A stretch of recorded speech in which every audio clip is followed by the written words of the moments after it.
failed again, and there is some noises from the Senate that some senators are trying to find a different way how to go about achieving some changes in immigration law. However, this whole the immigration matter is at this time entangled with a bigger issue, which is President Biden's program of social expenses and the climate change expenses. The whole thing became entangled into one big ball of wax, you can say, and nothing is moving. For the past few weeks, nothing is moving.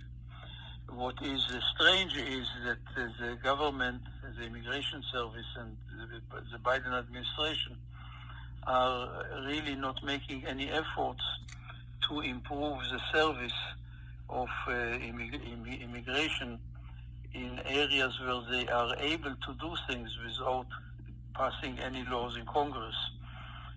We don't see much speed up in handling of immigration matters, either at the immigration service or of handling immigration cases at the American embassies. Everything is still going at a very slow pace like it used to under Mr. Trump. So what those people in the Biden administration have in mind is really a mystery to me. That's quite sad, Attorney Golan. Well, at least you said no news is good news, and everything is set at standstill. It's just that I guess the pandemic also has affected a lot and contributed to the backlog of cases, Attorney Golan. No doubt about that, because there is a shortage. Many staff members of the immigration service are out sick, so this also contributes to the delays. There is no doubt that American consuls are also understaffed and not working at full capacity. So things are very slow all over the place.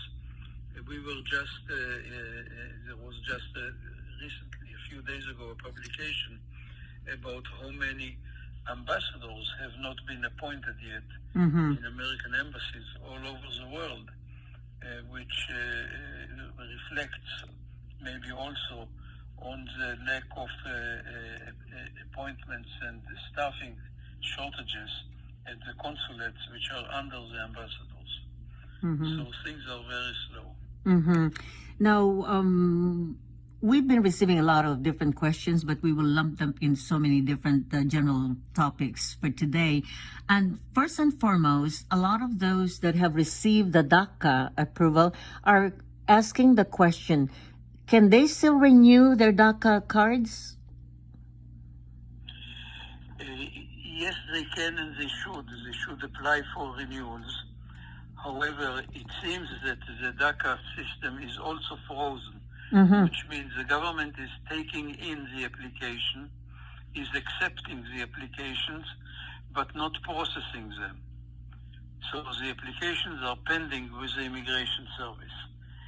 On the other hand, a few months ago, the government published regulations about DACA, and probably those regulations will come to fruition in another 2-3 months, because the government is finally trying to change the whole DACA system from just guidelines into actual regulations, legal regulations, which they should have done probably 5 years ago or 8 years ago, or at least a year ago. Okay, but they are finally doing it, and hopefully the whole DACA system will be put on a more solid legal ground. But in the meantime, people who have DACA should make applications for renewal. It will be taken in by the government, but being kept on hold until some kind of final resolution.